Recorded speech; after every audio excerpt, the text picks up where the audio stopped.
क्या आपको पता है अगर कान में चोट लग जाए तो क्या करना चाहिए? अगर नहीं तो ये वीडियो देखने के बाद आपको समझ आ जाएगा। इसके साथ ही आप मुझे कमेंट बॉक्स में बताएंगे कि आप इससे पहले क्या सोचते थे कि कान में चोट आने पे क्या करना चाहिए। आइए सबसे पहले हम बात करते हैं कि क्या क्या कारण होते हैं जिसकी वजह से कान में चोट आ सकती है। तो सबसे पहले हम बात करेंगे सेल्फ इंड्यूस्ड यानी खुद की वजह से। अब खुद की वजह से कैसे आ सकता है? कान खुजलाने के लिए, साफ करने के लिए ईयरबड, माचिस की तीली, पेन, पेंसिल, चाबी, इस सब का इस्तेमाल करने की वजह से चोट आ सकती है। हमें देख के बच्चों ने किया, उनको इस वजह से चोट आ सकती है। साथ ही में घर में जो महिलाएं होती हैं वो अपने बच्चों का कान साफ करने के लिए ईयरबड या माचिस की तीली का इस्तेमाल करती हैं, उसकी वजह से आ सकती है। इसके साथ ही छोटे बच्चे एक दूसरे के कान में कोई फॉरेन बॉडी या ऑब्जेक्ट डाल दें या खुद के कान में डाल दें, उसकी वजह से कान में चोट आ सकती है। और इसके साथ ही फिजिकल असॉल्ट, किसी ने किसी के कान पे तेज मार दिया, उसकी वजह से उसके कान में चोट आ सकती है। दूसरा होता है हमारा एक्सीडेंटल। एक्सीडेंटल में हम बात करेंगे रोड ट्रैफिक एक्सीडेंट की, उसकी वजह से हमारी कान में चोट आ सकती है। इसीलिए एक्सीडेंटल में दूसरा है बैरोटोमा। बैरोटोमा मतलब अचानक से बाहर के प्रेशर में और कान के प्रेशर में बहुत ज़्यादा चेंज आने की वजह से जो कान में चोट आती है उसको हम बैरोटोमा बोलते हैं, जो कि नॉर्मली स्कूबा डाइविंग के टाइम पे हो सकती है या फिर जब एयर फ्लाइट जो होती है जब टेक ऑफ करती है उस टाइम पे हो सकती है। तीसरा कारण हो जाता है हमारा कॉन्कसिव ट्रॉमा। कॉन्कसिव ट्रॉमा मतलब बहुत तेज आवाज़ की वजह से जो कान में चोट आती है उसको हम कॉन्कसिव ट्रॉमा बोलते हैं। तो इसके अंदर किस वजह से हो सकता है? बहुत तेज आवाज़, जैसे कि डीजे के आगे आप चले गए या आपके कान के पास में कोई ब्लास्ट हो गया या कोई गन शॉट हो गया, उसकी वजह से आपको चोट आ सकती है। अब हम जानेंगे कि अगर किसी को कान में चोट लग गई है तो उसको क्या क्या लक्षण होते हैं, क्या क्या सिम्टम्स होते हैं। उसको सबसे पहले तो कान में बहुत ज़्यादा दर्द होगा। दर्द होने के साथ ही उसको सुनने में दिक्कत आएगी। कान में ऐसे लगेगा कुछ घंटी बज रही है, जिसको टिनिटस हम कहते हैं, वो दिक्कत होगी। और कान से खून भी आ सकता है अगर किसी ऑब्जेक्ट की वजह से या किसी चोट लगने की वजह से चोट लग रही है कान में। और इसके साथ चक्कर भी आ सकते हैं, जो कि अक्सर बहुत तेज़ आवाज़ में अगर आप जाएंगे तो उसकी वजह से जो ट्रॉमा होता है उसमें चक्कर भी आ सकते हैं। चक्कर आने के साथ साथ आपकी तबीयत, आपको लगेगा उल्टी जैसा लग रहा है या उल्टी भी हो सकती है। अब आपको क्या करना चाहिए अगर आपको या आपके आसपास किसी को चोट लग जाती है तो उस वक्त क्या करना चाहिए? सबसे पहली चीज़ है कि कुछ भी नहीं करना है।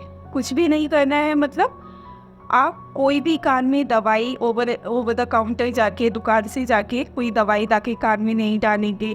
घरेलू इलाज नहीं करेंगे। घरेलू इलाज मतलब सरसों का तेल डाल लेना या कुछ भी कोई और इलाज कर लेना, ये सारी चीज़ें बिल्कुल नहीं करनी है। कान को बिल्कुल सूखा रखना है। कोई भी चीज़ उस कान के अंदर नहीं डालनी है। नहाते वक्त कान में पानी बिल्कुल नहीं जाना चाहिए। उसके लिए रुई लगाएंगे। रुई में सूखी रुई बिल्कुल नहीं लगाएंगे। सूखी रुई के रेशे आपके कान में चिपक के और इन्फेक्शन कर सकते हैं। तो क्या करेंगे? रुई में वैसलीन यानी कि पेट्रोलियम जेली लगा के कान में लगानी है। उसके बाद नहाना है और नहाने के बाद निकाल देनी है। 24 घंटे रुई लगा के नहीं रखनी है। अगर कहीं बारिश में बाहर जा रहे हैं तो लगा के जाएंगे। और रुई बहुत अंदर नहीं घुसाना। ये जो आपका बाहरी हिस्सा है बस यहाँ लगा के इस हिस्से को ब्लॉक करना है ताकि कान के अंदर पानी ना जाए। एकदम रुई को अंदर नहीं घुसाना है। दूसरी चीज, अगर कान से खून आ रहा है तो कान को धोना नहीं है पानी से। कान में खून आ रहा है तो रुई भी नहीं लगानी है, पैक भी नहीं करना है। कान को खुला रखने दे और जिस कान से खून आ रहा हो उस कान को नीचे रख के लेट जाए ताकि जितना भी है वो अपने आप निकल जाए। नहीं तो ब्लॉक करने की वजह से और दिक्कत हो सकती है। अब इसके साथ ही क्या करना है, अगर कान के अंदर कोई ऑब्जेक्ट घुस चला जाता है या कोई इंसेक्ट घुस जाता है तो उसको खुद से निकालने की कोशिश बिल्कुल नहीं करनी है। नहीं तो निकालने की कोशिश की वजह से वो चीज़, ऑब्जेक्ट या वो इंसेक्ट और भी अंदर जाके और भी चोट कर सकता है, और उसकी वजह से डॉक्टर को भी निकालने में दिक्कत हो सकती है। तो अगर कुछ भी कान के अंदर चला गया है तो खुद से निकालने की कोशिश बिल्कुल ना करें, डॉक्टर के पास जाएं निकलवाने के लिए। अगर आपके कान में चोट आ जाती है, कान की पर्दा फट जाता है, कान का पर्दा अगर फट जाता है चोट आने की वजह से, तो उसको भरने में लगभग 4 से 6 हफ्ते लगते हैं। तो उस बीच में आप कभी भी कान के अंदर कोई भी दवाई नहीं डालेंगे, तेल नहीं डालेंगे, कान को बिल्कुल सूखा रखेंगे, हमेशा नहाते वक्त रुई लगा के नहाएंगे। और अगर आपको सर्दी जुकाम, गला खराब कुछ भी होता है तो तुरंत उस चीज़ की दवाई लेंगे, ताकि गले से, नाक से इन्फेक्शन कान में ना जाए। तो अगर आप ऐसा करेंगे तो 90% केसेस में कान का पर्दे का जो छेद होता है, जो चोट लगने की वजह से हुआ है, वो भर जाता है। तो ये सारी चीज़ें अगर आप ध्यान में रखेंगे तो आप इन कान की चोट लगने से कान में आपके बच सकती है। किसी भी चीज़ से कान को खुजलाना नहीं है। कोई भी दिक्कत होती है ENT सर्जन के पास जाएंगे, वो आपका कान देखेंगे, एग्जामिन करेंगे और उसी हिसाब से आगे का इलाज करें।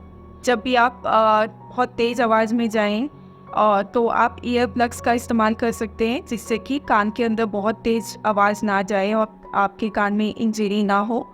और प्रेशर चेंज होने की वजह से जब आप फ्लाइट में रहते हैं, फ्लाइट में जाते हैं, तो आप च्युइंगम खा सकते हैं। च्युइंगम खाने से प्रेशर मेंटेन रहता है। ये सारी चीज़ें आप कर सकते हैं। इनकी वजह से अगर आप ये सारी चीज़ें करेंगे तो आपके कान में चोट लगने से बच सकती है। और अगर लग जाती है, उसके बाद भी जो चीज़ें मैंने बताई हैं वो बातें ध्यान में रखेंगे तो आपको आगे जाके बहुत ज़्यादा दिक्कत नहीं होगी।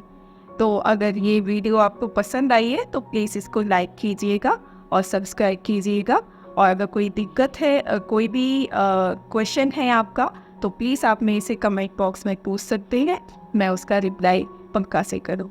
Thank you.